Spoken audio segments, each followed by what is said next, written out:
At a campaign event in Glendale, Arizona, former President Donald Trump intensified his criticism of former Representative Liz Cheney, a prominent Republican critic and one-time ally turned adversary. Trump labeled Cheney a war hawk, referencing her support for U.S. military interventions abroad. During his speech, he also suggested that Cheney advocates for sending American troops into dangerous situations while avoiding direct involvement herself, sparking immediate reactions from political figures across the nation. Have a look at the video and don't forget to subscribe to our channel for daily news update. She's a radical war hawk. Let's put her with a rifle standing there with 9 barrels shooting at her, okay? Let's see how she feels about it. You know, when the guns are trained on her face. You know, they're all war hawks when they're sitting in Washington in a nice building saying, oh, gee, let's send 10,000 troops right into the mouth of the enemy. Trump's comments, which took place on stage during an interview with former Fox News host Tucker Carlson, were part of his campaign's final push leading up to the election. He expressed strong disapproval of Cheney's policies and past stances, framing them as emblematic of a hawkish foreign policy he claims to oppose. She's a radical war hawk, Trump said, stating that she and others who support U.S. military involvement should be willing to face similar risks. Trump's comments also referenced broader frustrations with foreign policy advocates, remarking that policymakers are comfortable in Washington while making decisions that affect American soldiers. Liz Cheney, formerly the third-ranking Republican in the House of Representatives, has been one of the most vocal Republican critics of Trump, particularly concerning his efforts to challenge the 2020 election results and his role in the events surrounding the January 6th Capitol riot. Cheney served on the House Select Committee investigating the attack, a position that led to considerable backlash from Trump's base and ultimately contributed to her loss in the Wyoming Republican primary to a Trump-endorsed candidate in 2022. Cheney quickly responded to Trump's remarks in a social media post, stating, "This is how dictators destroy free nations." She implied that such rhetoric reflects a broader issue in American politics, where she sees threats to democratic values. Cheney has framed her opposition to Trump as a stand for principle, focusing on what she describes as a need to safeguard democracy against authoritarian tendencies. Her stance has also led her to cross party lines, supporting Vice President Kamala Harris in her own campaign. Vice President Kamala Harris also addressed Trump's comments, calling them a reflection of increasingly violent rhetoric. Speaking to reporters on the tarmac in Madison, Wisconsin, Harris remarked that such statements should be disqualifying for any candidate aiming to serve as president. She stated, "Anyone who wants to be president of the United States who uses that kind of violent rhetoric is clearly disqualified and unqualified to be president." Harris emphasized the importance of maintaining respect in political discourse, particularly given the influence a president holds over national rhetoric and the potential for inflammatory language to contribute to divisions within the country. This must be disqualifying. Anyone who wants to be president of the United States who uses that kind of violent rhetoric is clearly disqualified and unqualified to be president. The comments drew reactions from leaders in both political parties. Former Arizona Congresswoman Gabby Giffords, a survivor of a 2011 assassination attempt, spoke out against Trump's remarks, describing them as un-American. Giffords called on Americans to reject any language that could be seen as promoting violence against political opponents, underscoring the dangers associated with the escalation of inflammatory political rhetoric. She said, "As a survivor of political violence, I ask my fellow Arizonans and American patriots to reject Trump's calls for violence and retribution."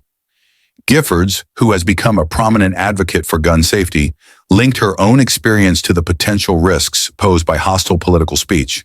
In response to Trump's comments, Arizona Attorney General Chris Mays announced that her office was examining whether the remarks could be considered a threat under state law. My office is taking a look at the comments that Donald Trump made yesterday while he was in Phoenix about Liz Cheney, in which he mentioned 9 barrels of guns and comments that were clearly threatening in nature, and obviously we take all potential threat seriously in Arizona, especially at this time as we're headed toward the election. We're looking at this. I'm not ready to state one way or the other whether this constitutes a threat under our laws. During an interview with Arizona Station 12 News, Mays, a Democrat, stated that she had asked her criminal division chief to begin an analysis. "I have already asked my criminal division chief to start looking at that statement, analyzing it for whether it qualifies as a death threat under Arizona's laws," Mays explained. She noted that while she wasn't prepared to make a definitive statement on the legality of Trump's words, the office was actively assessing them within the context of state regulations.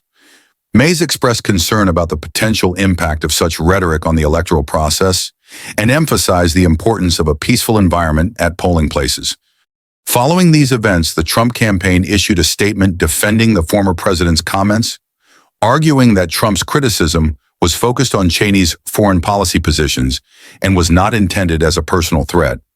Campaign spokesperson Caroline Leavitt described the media's portrayal of the remarks as fake media outrage. Leavitt asserted that Trump's statements were being deliberately misinterpreted in an attempt to influence the election and suggested that his comments highlighted Cheney's stance on military intervention. President Trump is 100% correct that warmongers like Liz Cheney are very quick to start wars and send other Americans to fight them, rather than go into combat themselves, Leavitt stated, suggesting that Cheney's foreign policy views were at odds with Trump's America First approach. Cheney's past support for military action and her position on foreign policy have been consistent points of contention between her and Trump. Trump has frequently criticized Cheney and other Republicans he labels as hawks for what he views as an overly aggressive approach to U.S. involvement in foreign conflicts. During the campaign event, Trump reiterated his broader critique of Washington's foreign policy establishment, asserting that those who promote interventionist policies are often removed from the consequences of their decisions. He contrasted his own stance as one focused on reducing American military involvement overseas, positioning himself as a candidate who prioritizes American lives over what he described as wars for the interests of Washington elites. The intense exchange has underscored broader rifts within the Republican Party. Cheney, despite her conservative record, has faced growing isolation within the GOP due to her criticism of Trump and her active role in the House committee investigating the January 6th events. Her primary defeat in Wyoming was widely viewed as a consequence of her opposition to Trump, reflecting the shifting dynamics within the party as it increasingly aligns itself with Trump's policies and rhetoric. In recent weeks, Cheney has campaigned alongside Vice President Harris, calling on Republicans to prioritize democratic principles over party loyalty. Cheney has framed this effort as a necessary stand against what she describes as authoritarian tendencies within the party, emphasizing the need for Republicans to put country above party. Her alignment with Harris has been met with mixed reactions from conservatives, with some viewing her stance as principled and others seeing it as a betrayal of the party. As Election Day approaches, Trump's rhetoric and Cheney's responses have become focal points in the broader conversation about the future direction of American politics. Both sides have invoked concerns about democracy and the rule of law, with Trump framing his campaign as a challenge to Washington's establishment, and Cheney and Harris focusing on what they view as a defense of democratic norms. The recent back and forth has highlighted the deep divisions within American politics, reflecting broader questions about political discourse and the role of rhetoric in shaping public opinion and policy. Former President George W. Bush, in whose administration Cheney's father, Dick Cheney, served as vice president, declined to comment on Trump's remarks, reflecting a cautious approach among some members of the Republican establishment. Bush's silence on the matter is indicative of the delicate balance some GOP leaders have sought to maintain, navigating the party's evolving dynamics in the Trump era. Meanwhile, Trump has continued to assert his opposition to Cheney's foreign policy stances, reiterating that figures like Cheney represent a faction of the Republican Party he believes is out of touch with the needs and desires of average Americans. The exchange between Trump, Cheney, and Harris represents a microcosm of the current political climate, where rhetoric, policy, and personal beliefs intersect in complex ways. Cheney's continued critiques of Trump have underscored her determination to address what she perceives as threats to democratic institutions, while Trump's ongoing criticism of Cheney highlights his efforts to distance himself from establishment Republicans. This conflict has not only impacted the discourse within the GOP, but also sparked debates across the political landscape about the nature of leadership, accountability, and the role of personal beliefs in shaping public policy. As the nation heads toward the final stages of the election, these dynamics underscore the polarized state of American politics, where figures like Trump and Cheney continue to shape the narrative within their party and beyond. The responses from public figures and political leaders highlight the challenges facing the country as candidates and their supporters grapple with questions about unity, respect, and the impact of words on public trust and safety. Do tell us your thoughts about this in the comment section below, and don't forget to subscribe for daily news updates. Thanks for watching.